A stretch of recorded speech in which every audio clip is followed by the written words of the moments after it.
Good afternoon, good evening, good morning. Greetings from Warsaw, Poland. My name is Gosia Kuczmowska of the Global Leaders Program, and together with our partners, the Spanish Association of Orchestras and Classical Next, it is a great honor to welcome so many music professionals and decision makers from around the world joining today's edition of Resetting the Stage.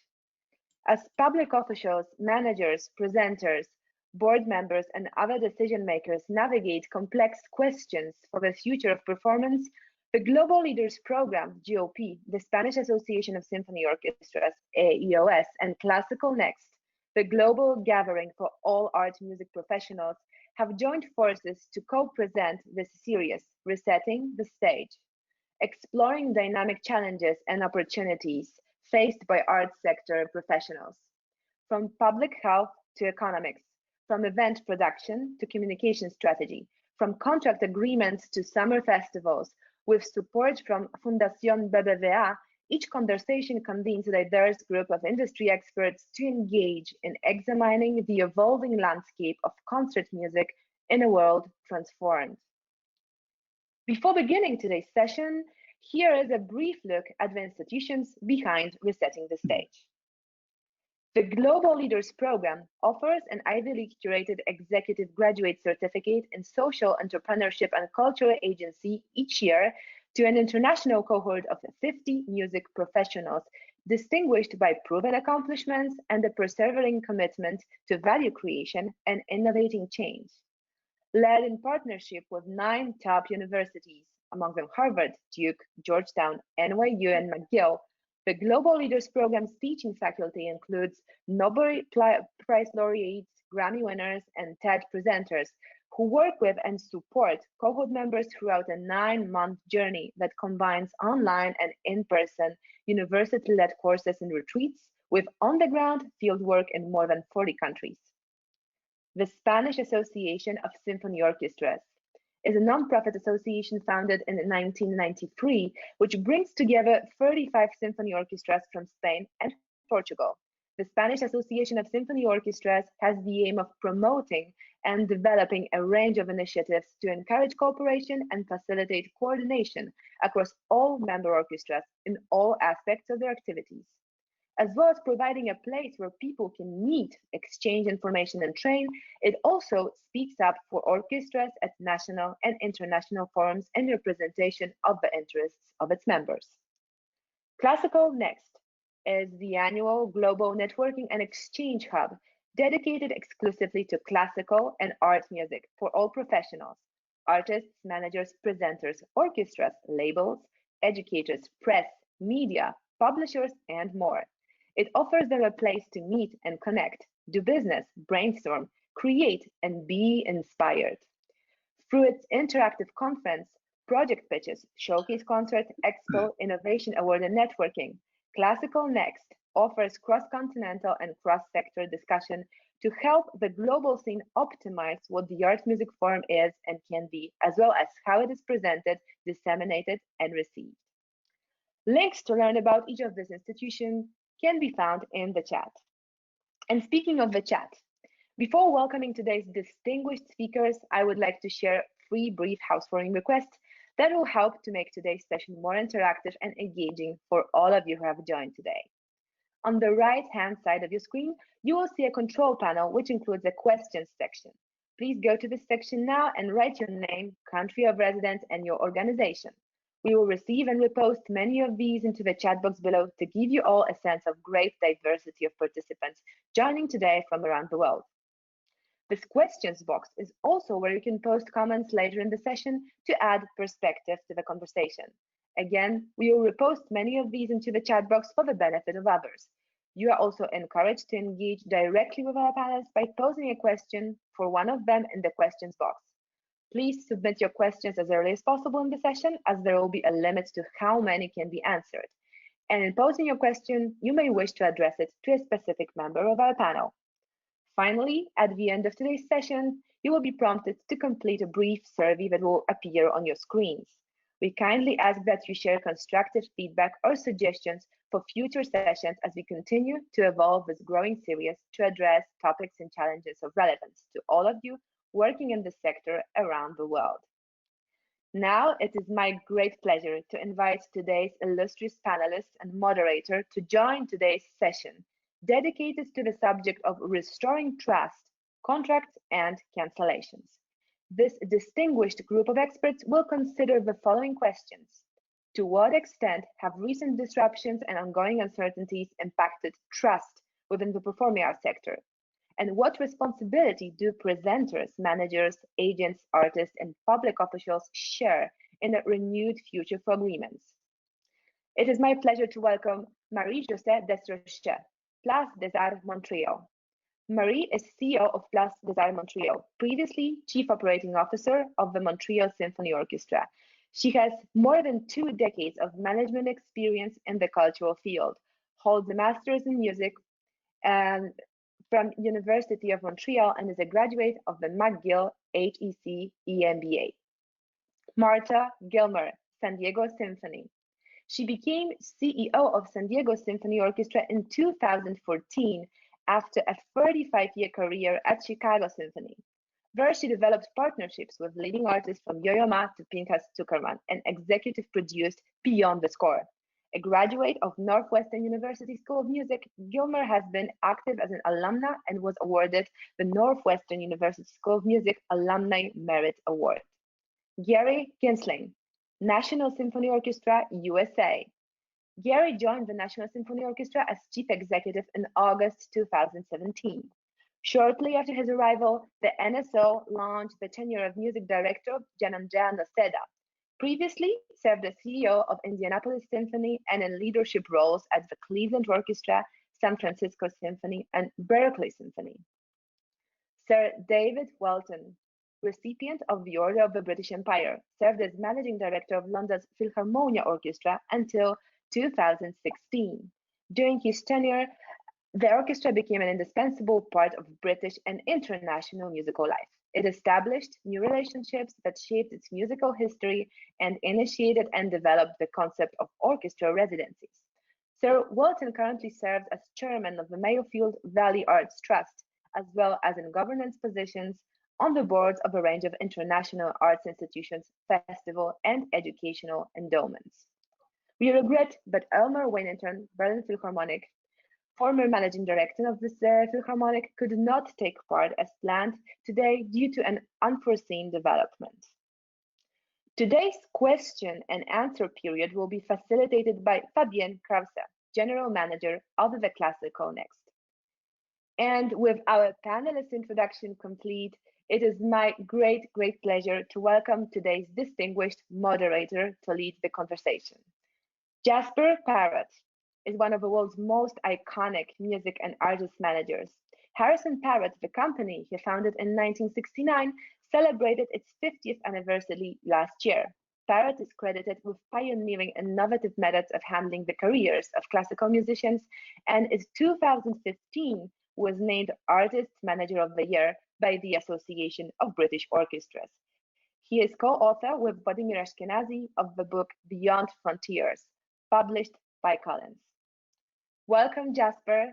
Wonderful to have you here today. The floor is yours.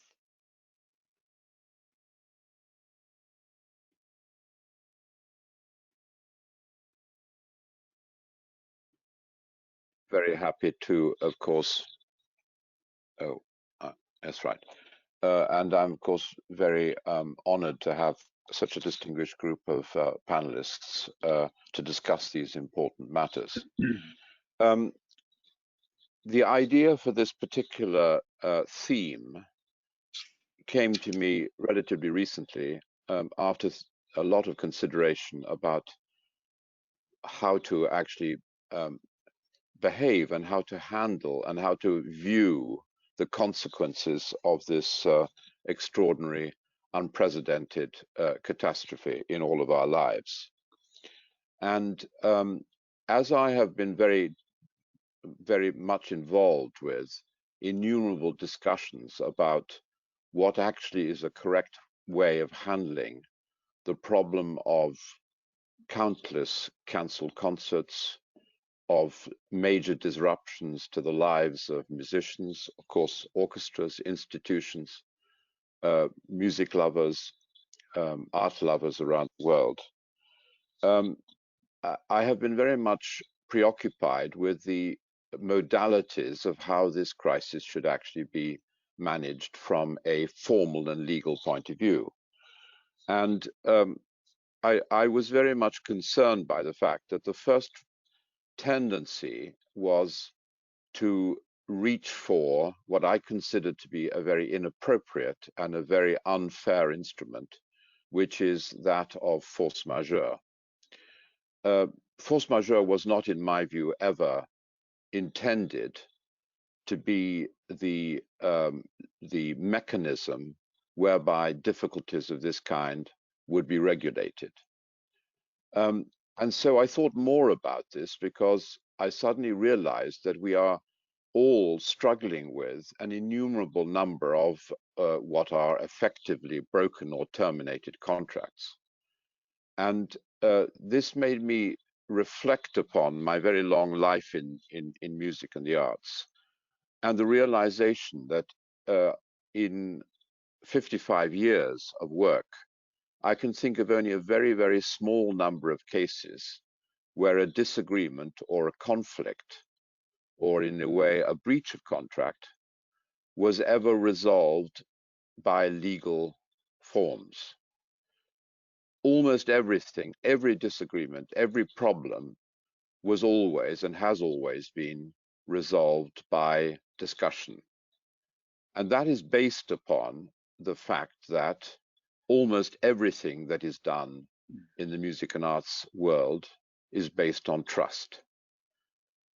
I think all of us will probably echo the fact that we routinely are too busy to receive and deal with complicated contracts, often which conform with different national traditions or templates. And that in many cases we sign contracts after the event, or certainly at a point when it's too late anyway to vary in any substantial way the terms contained within it. And so the whole mechanism is based upon trust and on relationships. And when there are very difficult circumstances of one kind or another, there is always a resolution through some form of mitigation and some form of balanced view about what is fair and what is actually going to be conducive to the continuing of good behavior and of also of the flowing continuity of the hundreds of thousands, even millions of transactions which are carried on sequentially throughout our lives. So it seemed to me that this is one of the most important and the most serious issues which we have to consider, which is how to restore that trust and how to find new ways of dealing with all of the different results of this catastrophe, this sort of landslide with which we are all facing.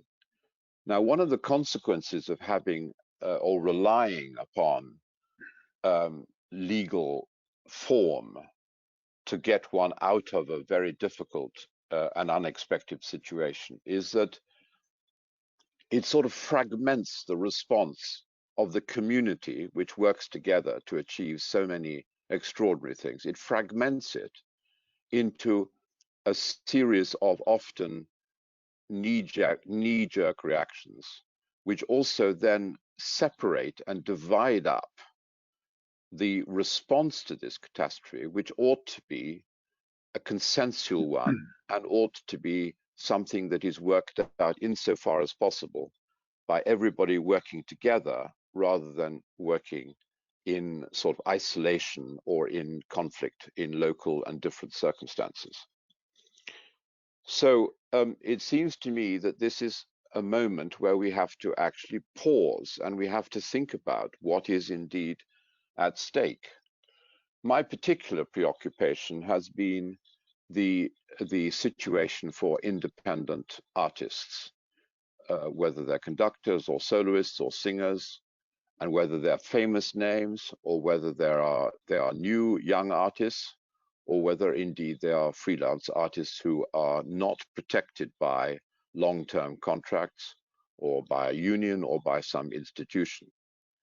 And I find it actually extraordinary that the independent artists, who are often, I would say almost always, the lighthouses which create the artistic high points, the focus of the art with which we are all involved, and who are also the magnets which attract attention from the public, from the media, should somehow have been left adrift, as though they are not actually integral to the core family to which we all belong. And the institutions, which quite understandably have a very, very important duty to protect their employees, members of orchestras, the sort of supply side, which is directly connected also often through union relationships or other long-term relationships. Of course, it's very understandable that those interests have to be very carefully and thoughtfully protected. But it seems to me that the artists are integral to that. And without the whole construct, the whole world of creative music making and of artistic performance begins to lose its core set of values, its attraction, its purpose in many ways. So these are my my thoughts. I also think that when you make an agreement, whether a contract, there needs to be always an element of consideration of natural justice.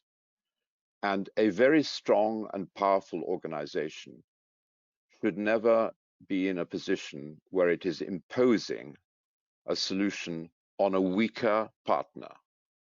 And in the situation that we find ourselves in, and the artists find themselves in, they are without doubt the weaker partner. They cannot expect to engage powerful advocates, lawyers. They cannot, in a way, use collective power in order to protect themselves and their interests. They are also often in, and I've experienced this very recently, they are often in a situation where they are actually expected to accept the devaluation of what their conditions of work have been, their contracts, their levels of remuneration, that they have been somehow expected in many ways to devalue that in order to support new types of activity in the digital space, where they are also under considerable pressure to give away their rights, their intellectual property rights, their long-term rights in their own performances, in order to sustain short-term activity, which in itself may not be doing more than providing very short-term stopgap activities while we all consider how to get back into some form of new reality. So that is the basic position which I hope that we can discuss further today. And so at this point, I would like to pass the baton to David Whelton, with whom I had the pleasure and the privilege to work for, well, 27 years in all. And I think that we would like very much to ask his contribution. Jasper, thank you very much. As you have said, a successful music industry has to be based on mutual trust and respect between artists, presenters, audience, funders, and the wider community we serve, and those who support us directly or indeed indirectly via donations and taxes. You have outlined how recent events have fractured this trust, particularly between artists and the wider industry. And I think it's very, very important that we try and find ways forward in order to rebuild that trust, without which I don't see a new reality emerging that will begin to reflect the rich artistic world in which we live. For me, the most practical way to rebuild trust is to have a common objective which recognizes the interdependency of our world and our respective responsibilities within it. We cannot live in isolation. It's essential we demonstrate our relevance to the wider world at this time. And it's essential that artists connect with their communities and build on the remarkable online activity which has taken place during lockdown. And I think, Jasper, your point about the balance of risk and return as we move into a new digital world, I think is something that needs to be addressed, and we maybe come on to that in more detail later. I would propose that the objective that unites us all is the importance of reopening venues and bringing artists and musicians back together with their audiences. We need to understand the balance of risk in achieving this. We need to use this opportunity to strengthen our political relationships and reinforce how society values and protects the arts. We live in a fragile ecosystem at the best of times, and this is not the time for grandstanding, nor a mentality of winner takes all. And regrettably, you've pointed out some instances of where the balance of responsibility hasn't worked in the interests of all of us. We need to re-establish mutual respect for the roles we all have to play in ensuring that classical music can flourish again. And we need to stop thinking short term and establish solid foundations on which to build the future. As you said, classical music is a long-term business. It's a people business, and it's a business built on relationships. We do not parachute in and leave the next morning. Most artists' careers are not built overnight. Most audiences are not built overnight. The public wants to see artists thrive, not just survive. And we as facilitators bringing audiences and artists together have a responsibility to ensure that this is the case. Thank you. Thank you very much indeed. Marie-Josée.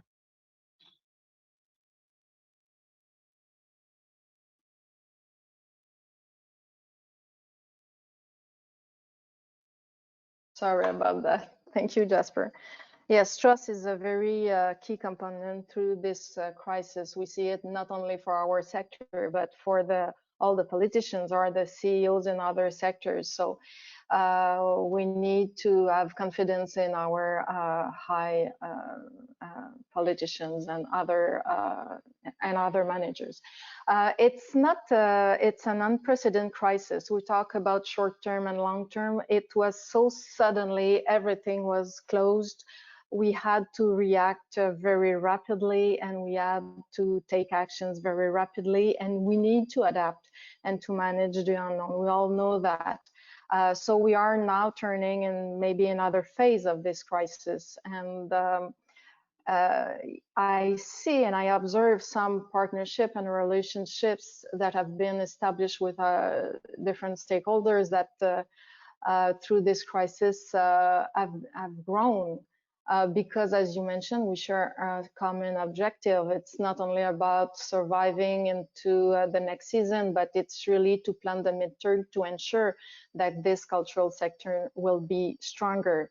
We might not be the same, we might will be the same, but some aspect of the business might be redefined. And you talked about the force majeure. And what I have observed and what I did as a venues is certainly to go beyond the contracts, because if you're in a partnership and your partner doesn't exist at the end of the day, the contract doesn't mean anything. And it's valuable also for all the artists, certainly. So producers, residents, and artists have to get closer and to engage into a real dialogue. And this dialogue might not be easy. It's communications leads to collaborations. And we have here in Quebec an example of that in terms of politicians. As you know, as you may know, here in Quebec, the government supports the culture quite widely. It's between the US and Europe, and the Minister of Culture and the Prime Minister made an announcement last Monday about investing $400 million into culture, and the reaction was mixed, because the artists, they went into media because they didn't feel that they were listened, and they have engaged into a real dialogue. And I can tell you that I'm part of those consultations with the government. So it's really important to define what communications mean. It's cliche, but it's also to listen. It's also to show your vulnerability, that everyone wants to protect and to have better protections, but it's also to say that you don't have the answers. And through the week, we see the Ministry of Culture to establish a deeper conversation, even though those consultations have taken place. And as an example, she created an emergency fund for musicians and artists, and the administration of those funds will be managed through the unions. And I think it was really clever to establish that kind of trust. And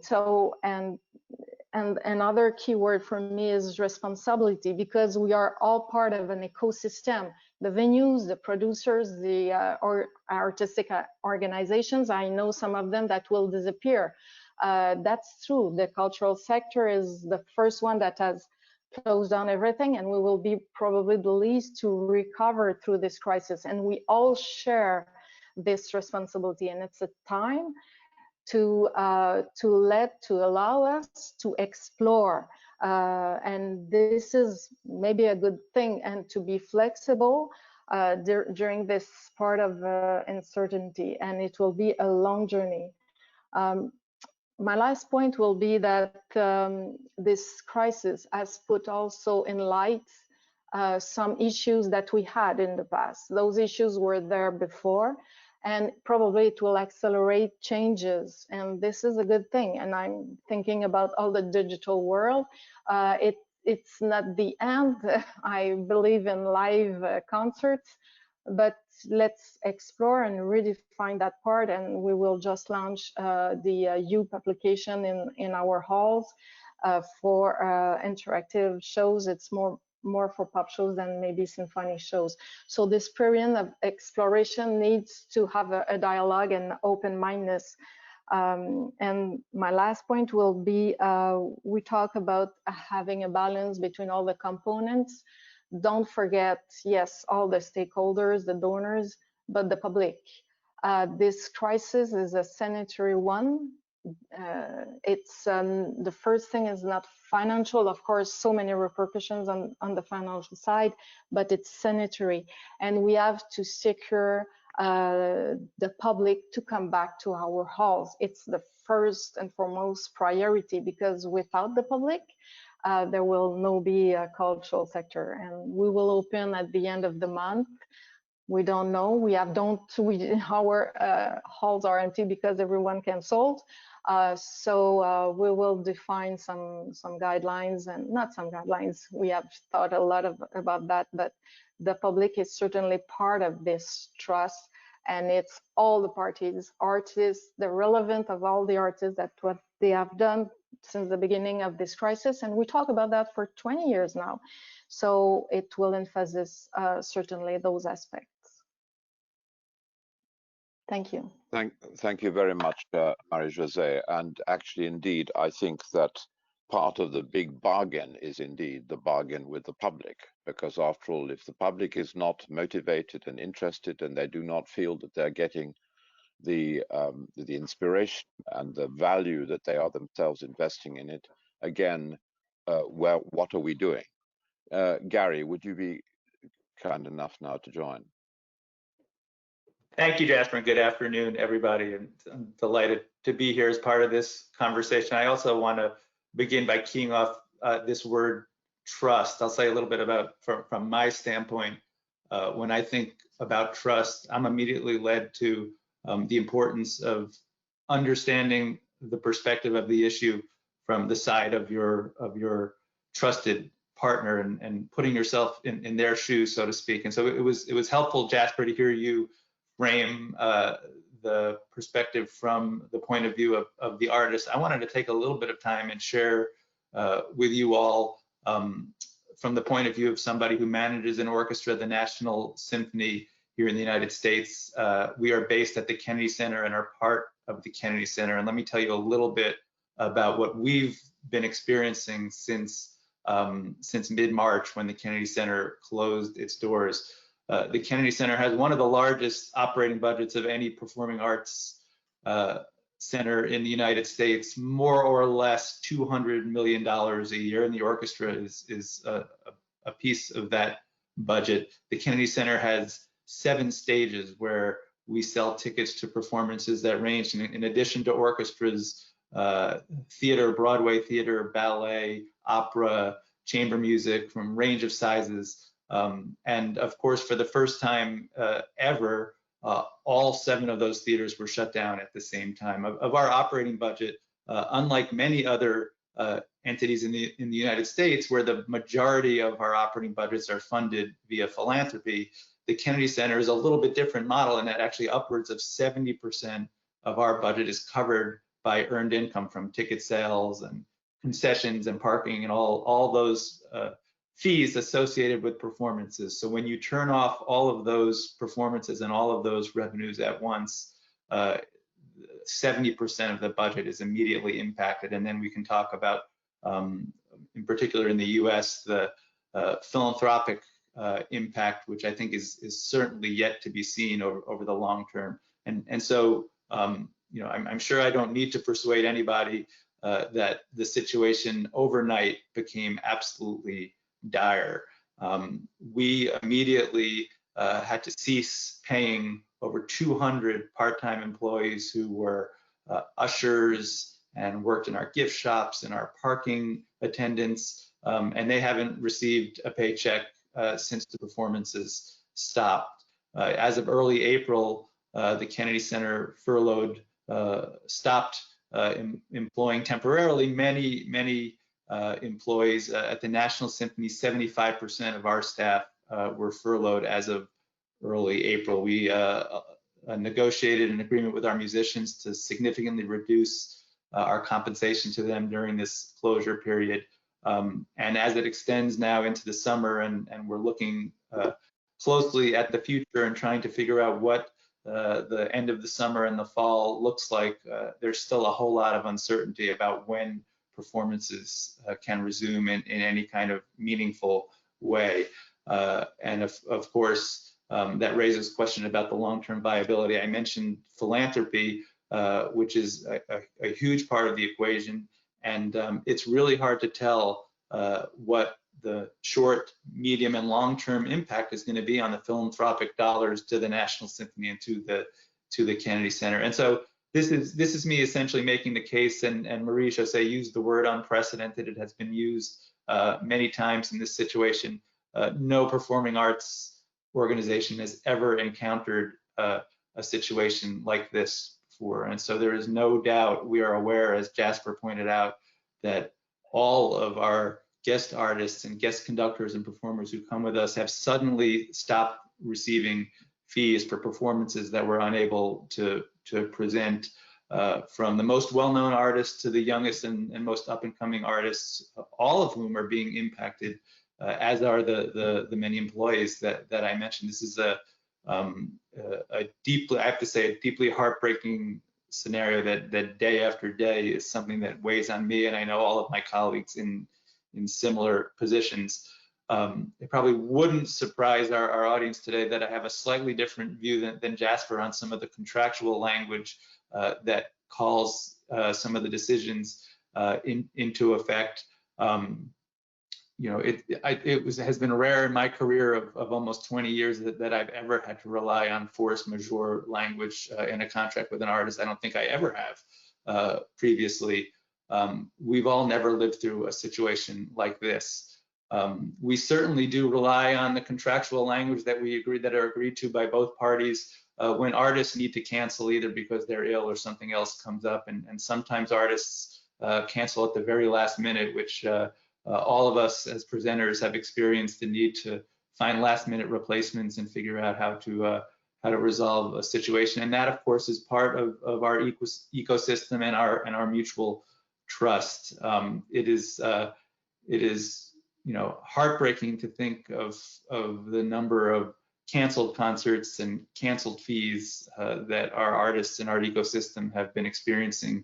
And so I guess I'll close by saying, for me, the other element really important to me is, I guess I'll phrase it as assuming good intent. And it's really important with all of our partners in our artistic ecosystem that we do that, understanding the perspective of others. So we have to find a path forward together. I fear that there is much more difficulties ahead of us before we have any sort of resolution and beginning of a return back to a world where we're presenting concerts to audiences and full houses of audiences.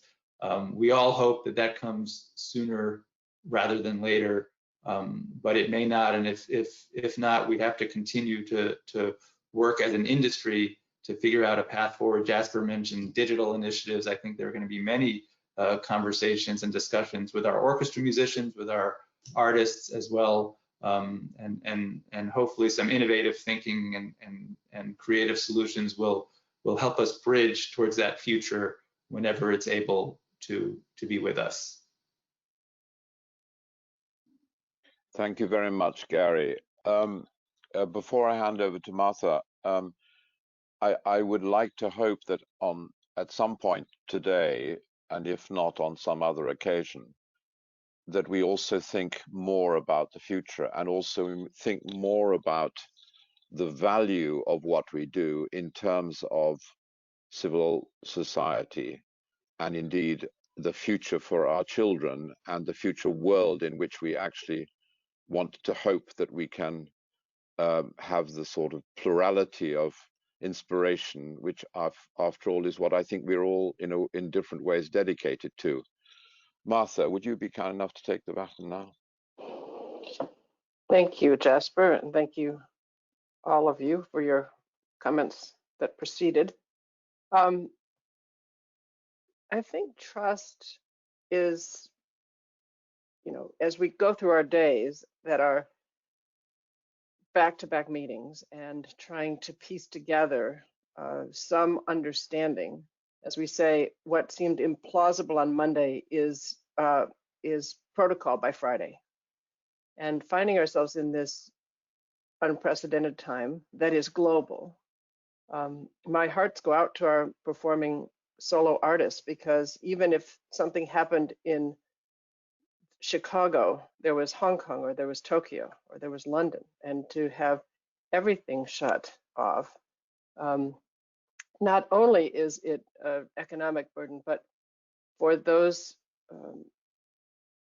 musicians that make their lives traveling from place to place, producing art, it must just feel so isolating at this point to be home and not be able to, it isn't not be able to go to work, it's not being able to create incredible musical moments for audiences as they have been, whether they're young artists or very seasoned artists.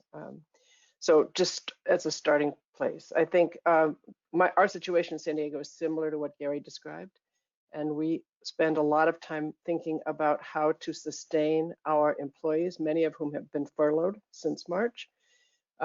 More have been furloughed part-time, some have been brought back with some government subsidies, but and developing trust with our orchestra musicians as we navigate what the future is going to be like. These are people who can't work now, but would like to be able to. And yet we are all having to share the pain of severely limited resources, as Gary was saying, with the elimination of all earned revenues. For some, that's 30% of your budget. Some, in the cases of those with large outdoor venues in the summer, which we were about to have, it's even more of your earned or of your revenue. So establishing good intentions and establishing trust with all components, that we're doing the best we can, and that by definition we have to allocate those resources to our full-time employees first. I think not paying for things, eliminating everything that we do, but making sure we're taking care of people. And we can't take care of them well enough to sustain, and in San Diego, it's an expensive city to live in, to sustain what they need. So having that conversation, and the uncertainty of the future is something that we confront every day. There's no telling when this will end, nor how long the tail will be. And in Europe, it's heartening to see concerts starting with small numbers of people, and we're not there yet. And I think this is a very regional decision, and yet it's probably going to be made on a state, at least a statewide, but in some cases national point of view. And that is going to be something we have to navigate back, because we don't know what it will look like. And honestly, when you do the numbers and you look at public performance with a limited audience, you have to invest even more to sustain that. Even though, and so not knowing when people are going to feel comfortable coming back, navigating the future, Jasper, and looking at how we are going to be able to sustain this long term. As Governor Cuomo said, shutting down was easy. Opening back up is going to be considerably harder. But I want to, and trust is involved in all of that. And it's hard for a group of, in our case, 82 musicians to look at me and say, how do we know that you care about sustaining us? How do we know you're doing everything you can to channel the resources you have and still save back enough to reopen? How can we trust you? And I would ask that question if I were them as well. But in America, in these days, what concerns me is, I think the trust in our sector, the fact that we're having a conversation about it, is more intact than in many other places, and we should value that and cherish that and nurture that and continue that. And not being able to fulfill a contract does not mean we've breached trust. It means we're doing the best we have with so much less than we had. But I think the trust in one another and having frank and candid and honest conversations about the future is also something we need to strive for, because honestly, you look in this world and it is the absence of trust that is creating an incredible break in our society right now, and great pain. And in our Black Lives Matter issue, with issues with what we have been witnessing in our cities, trust is a word that is more sacred than ever, and it's less available to us. And we have to insist it come back. So how our orchestras can play a role in that is an even more global conversation to have. How can we restore trust in humanity in one another? How can music bring that back? How can we stand strong? I think those issues are easy to put off. I have, because I have the urgent in front of me. But I think we really have to, if we're going to talk about trust and coming back, all of us, we also have to think about the world and what it needs from us and what our priorities are. So that's how I would close. Thank you very much. Before I hand over to the question and answer part of this, I would just like to remark that one of the sort of strange ingredients in this extraordinary, unprecedented situation is that in one respect, the handling of the COVID-19 has mimicked in some ways some of the problems which I think have beset the creative arts world, which is that we have been so preoccupied with the local effects of how we deal with the crisis on our doorstep tomorrow amongst the people we are working with, that we have in a way not found it possible to do what actually the arts really do aim for, which is to unify and to bring people together. And in a way, the handling of the pandemic, particularly in Britain and in some other countries, has been a terrible example of the failure to unify and to learn from the experience of others. And that, I think, is one of the great lessons which we need to also think about and engage with when we look forward and we look to the new world which we must all engage with and contribute towards 21, 22, whenever it comes. Fabienne. Connected. Yes, thank you. Thank you so much, everyone on the panel, for sharing your thoughts and ideas and experiences in this. So this was already inspiring exchange from all of you, which gave us insights and reflections on how important and multidimensional this topic about trust contracts and relationships currently is and always has been.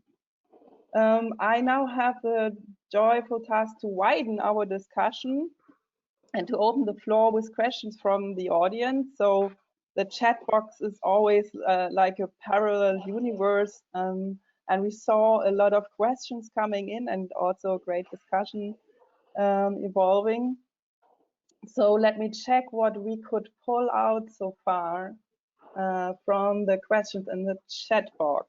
So the first question is for Martha Gilmer from Ignacio Baron Viela, Executive Director, Billing Symphony Orchestra in the United States.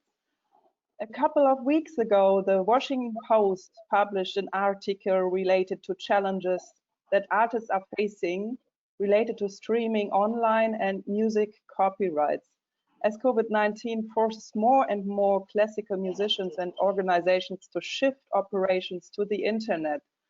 They are having to contend with an entirely different but equally faceless adversary, copyright bots. What elements organizations and artists should consider regarding online copyrights and possible contract modifications? Martha, do you have a comment or idea how to answer this? Sure. Well, I think that there's been a lot of conversation about how we turn our live performances into virtual performances. And, you know, the issues specifically of copyright are limited more or less to specific pieces of music. So we have a reduced amount of repertoire that we can do without calling on that. And I think that's feasible. There are, you know, it goes to Jasper's point, there are people all along this chain that have relied on revenues. But I think this is a time to say that we all have to participate in some way, and that making music available and not prohibitive at a time when this is free, most of this is free content, that ways need to be found to reduce that burden. Likewise, I think there have been breakthroughs in terms of removing some of the layers of streaming and making historic video possible. But I think in creating new, we just have to understand that during this time, at the very least during this time, that those restrictions need to be released so that we can reach people, because people can't come to us. The model doesn't hold anymore, the model that we've had. And I think it's going to take time for people to feel comfortable to come back, but this is a time to relook at everything. Mm-hmm. Yes, thank you for your thoughts on this. Maybe anyone else in the round having ideas or comments to this? What about David? And I saw Gary raising the hand. Yes. Maybe if I could just add to what Martha said, I think the article in question was interesting because it was talking not only about copyright issues, but also technology issues that are really impacting the arts. I think the example given was where Facebook or YouTube uses an automated system to compare posted videos and audio clips with existing copyright protected material, and will identify a small snippet of it could even be a live performance, and believe that it's somebody is posting a copyrighted recording, and it immediately removes that material. So for me, it's actually more of an example of how that the world of technology is so misaligned with our world of performing arts, that the systems, the automated systems that they use to track this, don't even understand the work that we do, and we find this in looking at popular streaming platforms that aren't able to identify, don't have fields for composers and performers to track the metadata of classical music, and I think that's a different issue from copyright, but an equally important one for us to be tackling as a field. Yes, thank you so Fabian, much. can I just to quickly comment on that. Gary, that's a very, very interesting point you make. And that's all about, I think, giving confidence to the artists that they're not being exploited. But I would like to narrow the point a little towards where Martha was reflecting on the new world.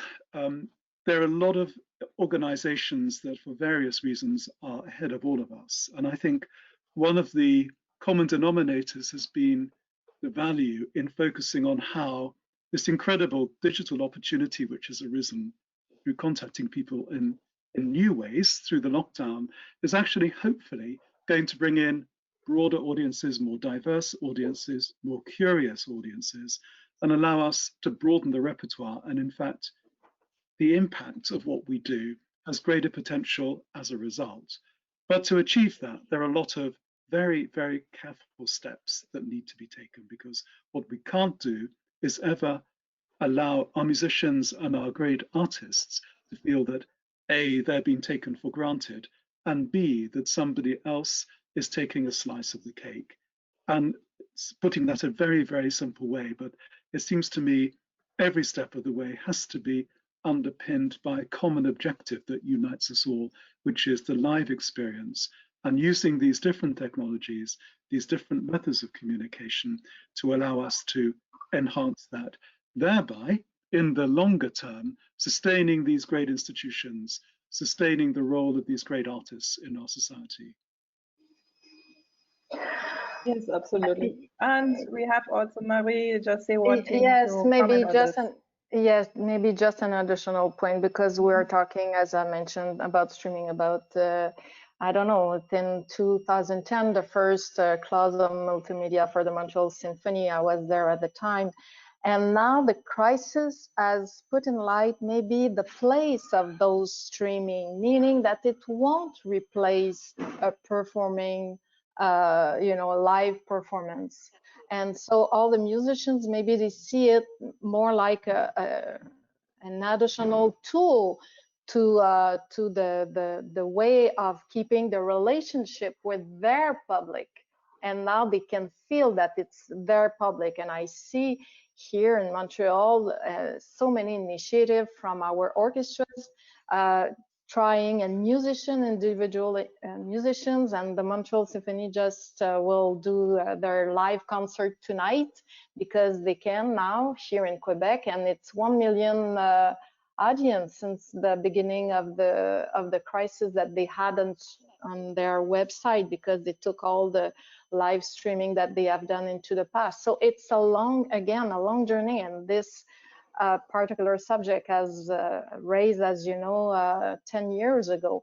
And so the crisis will put more that into place and continue the exploration, but I can feel that there is more a consensus than 10 years ago. Yeah, I agree to that. And I also think that more and more business models and ways to survive and monetize will come up in the next period. And I also think that the ones who adapted already to the digital world a bit more, that they are now on the stronger position. But yeah, it's a phase of developing and work in progress, I guess. So let's go to the next question, which is for Jasper. And it's from José María Sánchez Parales. Sorry for my pronunciation. Orquestra Sinfónica de Barcelona in Spain. So her question is, for publicly funded orchestras, for example, orchestras in Spain, we depend on resources administered by public officials, and our governmental definition of force majeure includes an epidemic. Therefore, our public finance inspectors will not accept a payment to be made to artists in a contract cancelled by pandemic force majeure. Not every institution has the freedom to act as you propose, even if we wanted to. The only option would be to reschedule, but this option takes us to up to 2 years rescheduling. Do you have any suggestions of how we can navigate these questions with our public officials? Well, that's a very big question, and it's one actually that I have thought about a lot. And it's also, of course, a process which needs to be engaged with, which relates to the communication and lobbying between institutions and, in a way, their funders, or if you like, their controllers. Because there is a big gap in understanding about how these different worlds work. And there are also often rules and regulations which actually are very undermining to the trust and the collaboration, which in the end will be necessary also to restore a healthy balance and a creative balance.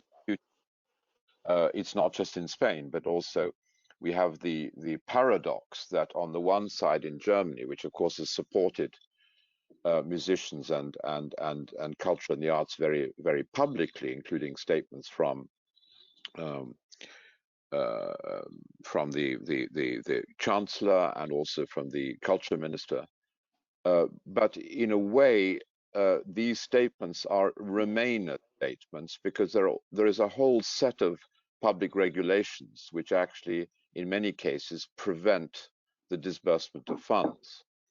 And I feel that this is one of the very important things that we have to engage with in the future, which is that all of us who are in one way or another in leadership positions in music and the arts have to improve very radically our capability of promoting the interests of this whole sector, of communicating better how it works, and of actually seeking to find new and more diverse ways of long-term funding. As far as the question of dealing with the problem as it currently is, I have to say I've made some calculations just about what it actually costs to make some form of compensatory payment to artists who have lost all of their engagements, let's say from the middle of March until the end of this current season. And I'm impressed by the fact that it isn't a very huge amount of money. And of course, there isn't enough money in general to go around to meet all of the requirements. But if you believe, as I believe, and I think many other people do, that not just the creative artists, but in a way also the supply side of the innumerable small companies which exist in providing services to orchestras or festivals or to art centers, indeed to the artists themselves, and in promotion, in photography and in design, all of those sorts of things. There has to be some change of thinking about how this works. And I think, therefore, that small payments as have been made now with admirable, I think, ethical value in France, where there has been a calculation whereby there are relatively small payments made to the people who've lost their engagements. And there is a sense, therefore, of care of the enlarged community, of the larger family. There's also other possibilities, which is paying and finding new possibilities to restore the engagement. Certainly, that's often very difficult. It's also often, of course, replacing work which would have been paid anyway at that time. But there could be, I think, ways of paying some advance in good faith, in trust, for an activity which would then be resumed later.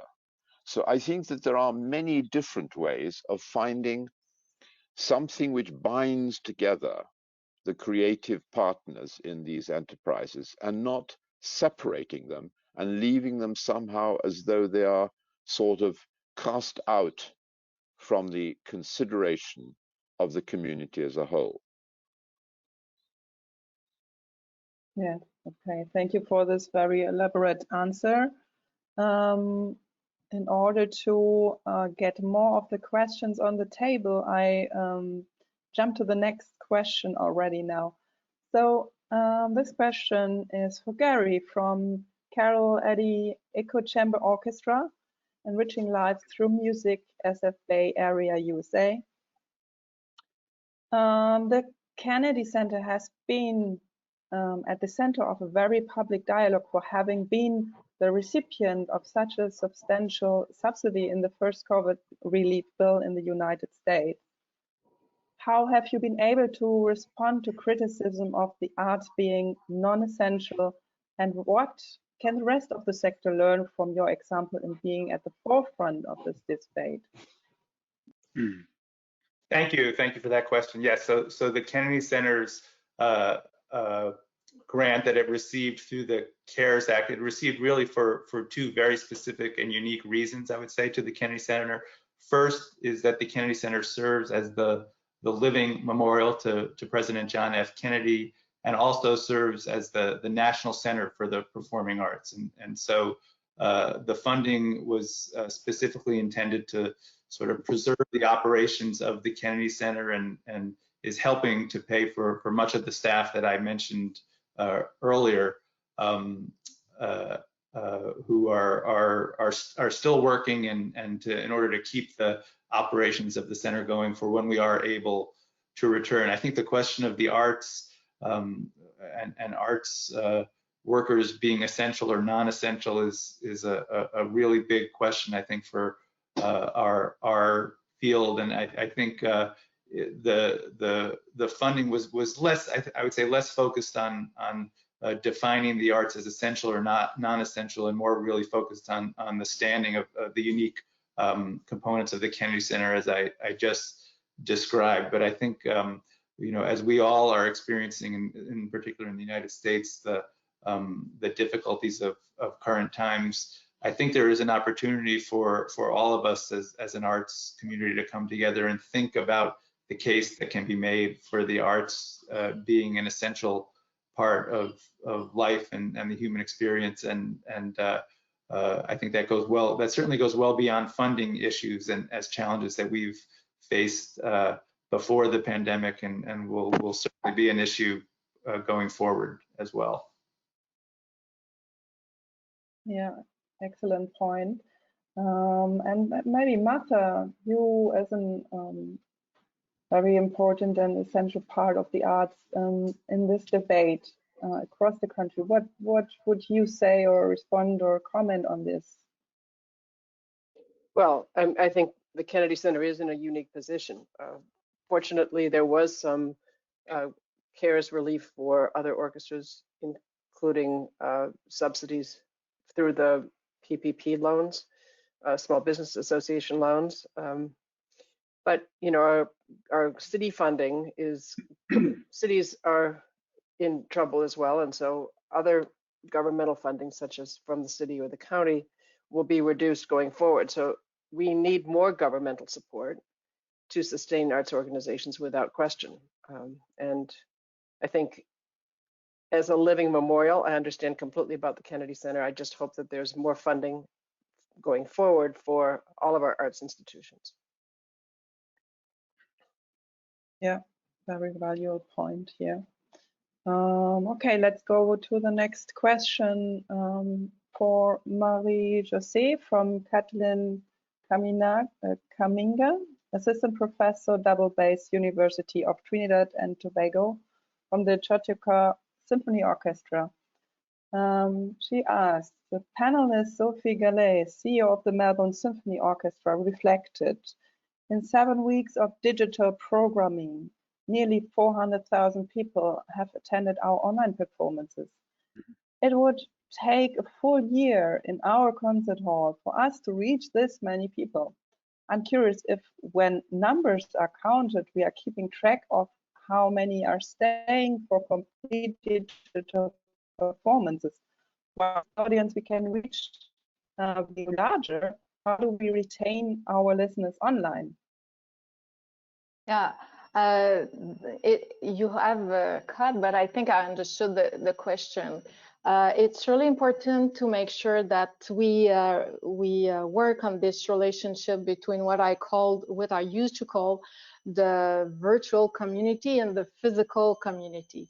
And sometimes it's not so easy to make the connection between both of them, because of course the experience is not the same, and it's really more engaging for someone who come to a concert hall than to look at what we used to have since the last 3 months, is those Zoom or those streaming. But it's really a tool to keep the relationship on a day-to-day basis or a weekly basis during this time of crisis. And it's all part of the communication plan, if my point of view. So you have to capture the most that you can, and you know that even your fan base on Facebook, you reach only 10% of that. So it's really more complicated than it used to be, but it's very important to have all those tools to make sure that you capture the most of it, and to make sure that I'm sorry to call that, but the real experience is to come to your concert hall. But those initiatives allow you to keep the relationship.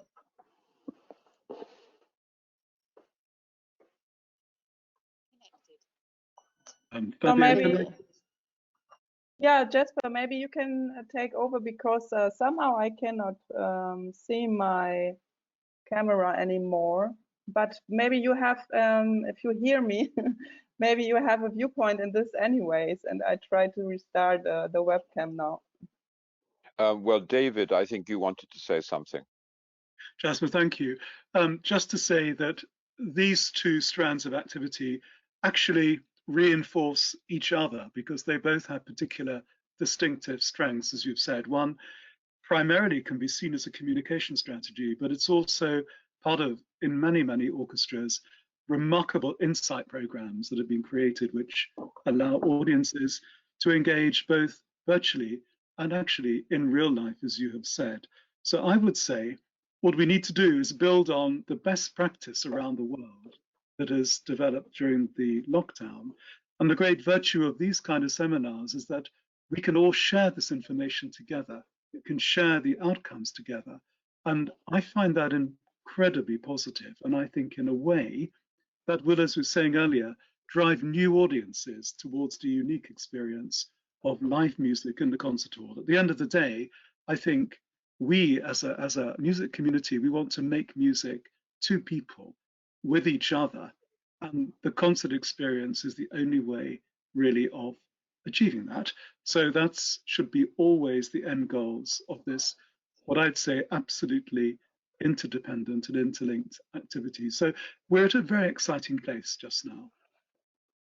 And if I may add, as I mentioned, it's a time for exploration, and don't have too much expectations on all those digital tools. As I mentioned, we will just launch today the app tool, Youp, And I have been asked what are my objectives with that, and it's only one solution. There are so many solutions, and it's not one fits all. So you have to just explore, and from experience to experience, you will learn, and you will something will come up with those explorations. If I could just add a few words, I see going forward both very, very exciting possibilities, as indeed David and others have alluded to, but I think there are also huge challenges, because I think what we are all learning and what our public is learning is that space and venue, as we understood them, may need to be reviewed and renewed and changed as we go forward. And that's not just a question of the result of this cessation of public concerts and therefore the implementation of the digital world, but it's also connected up with climate change. And many of the buildings and the venues in which we are used to consume or engage with art will be proved to be no longer fit for purpose in the next few years. And there will need to be a very fundamental review of what it is that a space is in which the arts can be actually enjoyed and appreciated. In some cases, there will be quite small ones. In some cases, there will be site-specific. But I think this is one of the big considerations, and Marie-Josée is quite obviously very, very fundamental to your view going forward, as it is indeed to Martha in terms of developing also the new summer activity and the great new project that you have here. But I think we have to start thinking positively about these things, because if not, they will cascade upon us. Well, we're delighted to be finishing the construction on this outdoor venue that Jasper was in on the beginnings of. And because in the weather of San Diego, it gives us hope that we're going to be able to return to producing concerts earlier and sustain it longer in the year than we might have otherwise thought of. And so you're right. Plus, we're looking at how we're going to address issues of our indoor site and how we adjust them for a different configuration of audience down the road. So, and not to mention HVAC and air circulation and all of those important things. So. Thank you very much also for this last comment. We close the question and answer part because we are running a bit out of time. But thanks everybody who shared their questions, and sorry that we couldn't address all the questions. So now what I would love to see is a little bit of conclusion or reflection of this round. So what, in your point of view, were some learning points you now might have? I know that's such a complex topic, and it's great that you touch so many layers and aspects. But now to come to a kind of conclusion for this round today, Martha, what do you think, as in your viewpoint, what are you taking with you? Well, I would say that from this time in general, and today is reflective of that, the importance of taking the time to listen to so many different points of views and different ideas and experiences, and as we explore and expand our reach to our audiences in different ways, to learn from one another, and also to listen to our staffs and listen to our world and what it's doing, because I think we are essential. Not being able to express ourselves in this particularly challenging time underlines that essential nature, but not everyone, but people are going to look to us for different things going forward. So I have appreciated the opportunity to be in closer touch with colleagues from across the spectrum, not just orchestra world. And I really appreciate this dialogue today. I think hearing from others and their concerns and what they're doing is crucially important. Absolutely, I agree that it's very important to have this exchange. And maybe going over to Gary, what's your learning point for today, or in this whole topic in general? You know, I think it's really the conversations about the future that we're all having, and of course the role that digital will play, and how that might change, and sort of the amazing numbers of views. I think the example from Melbourne, we've had well over, I think, close to 1.5 million views of the material we've been putting online. How do we figure out how to, if there is a path to monetize our content online? And Jasper, of course, raised, I think, really important issues of having the artists be a part of that plan, and how to address their needs as well. Issues of copyright, so that everyone in the chain is being addressed and treated fairly. I think those are going to become ever more important questions for our future. But at the same time, I have to end by saying, you know, for me, the most important thing is to find a path back to the live performance experience, because that's what we're all in this for, and that's why we so value the artists that we're talking about, and the experience of as Martha said, of having the artists performing and touching people in the same room is we have to find a path back to that sooner rather than later. You know, I'll say that our musicians, and I know all of the musicians on Jasper's roster and everyone's roster, that as Martha said, they're in agony right now because they cannot perform, and so I'm continuing to be optimistic but also realistic about how that future can happen, and to the day when we can all be back in the same room and experiencing live performances. Absolutely, I agree that this system is looking and longing for the first live concert, and this will be a very strong experience, I believe, as well. So, so maybe Marie-Josée, what is something you want to share as a conclusion, or something you will take on for the next period or for the future? Yes, we talk a lot about today and next season, and as I mentioned, we will open at the end of the month in a new way of doing things. We might change some aspects of the business, but and we are under pressure, that's for sure. I'm concerned about the future, and we shouldn't lose the long run. Meaning our vision. What do we want as a venue? We run 6 halls, you run symphonies. What do we want about our vision, about our relevance in terms of the community?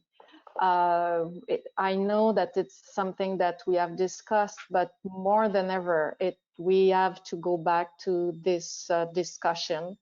And so, as an example, I arrived a year ago and I wanted to develop, and now I'm more in a survival mode, but we have to take care of each other. And yes, it goes through contracts, but just to make sure that your partner, your artist, that they are well. So 2 points: being resilient, and certainly resilient doesn't mean not to be proactive, to be present, to make sure that culture is present in the mindset of everybody. So it's maybe the learning that I have.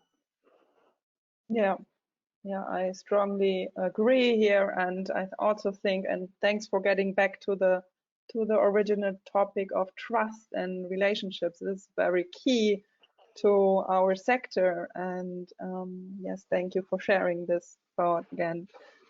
David, do you want to comment or share your thoughts of conclusions and what you take away tonight? I think, first of all, so much in common between us all, which is wonderful and reassuring. But in dealing with this extraordinary crisis, in the main, it's brought out the best in so many people. And actually, Jasper's point about so many artists being in real financial hardship, of course, that cascades down into the chamber music sector, young emerging artists who really have no work at all. But what has so encouraged me for the future is the degree to which trusts and foundations and even individuals have seen how important these people are to all our lives. And although it's small sums of money, innumerable trusts and foundations in the UK have tried to bridge the gap as much as they possibly can. So I think that's really, really heartwarming and comforting.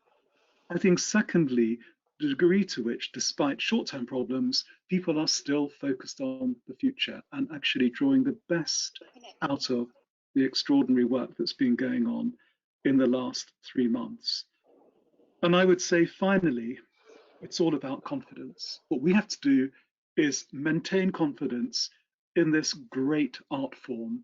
People need us. We need audiences. These great orchestras, these great artists, they have such an indispensable part of our lives. And for a minute, think, what would life be like without everybody that we work for and represent? And that shows you just the extraordinary value of the artistic community we all are, and how great these gatherings are in allowing us to share these thoughts. Thank you, David. For that very positive and reflection on what we experienced in this panel. And I absolutely agree that we have to stick to each other. And thanks also for sharing that we need to stay confident here. And now I hand back to you, Jasper. We have around 4 or 5 minutes left. So please share your last ideas and thoughts and maybe conclusion words. Please take it away again.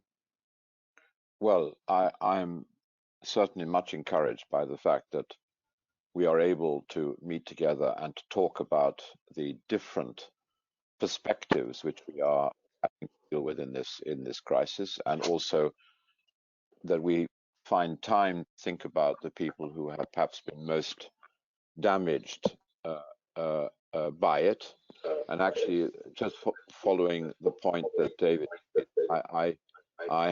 yesterday I had a case where there is a very, very promising young conductor who is making a very significant already developing a very significant career, and every single thing in his schedule between the middle of March and the end of December has been cancelled. And his fees are not very great, but he has not been compensated by any of the people who felt obliged to cancel the engagements.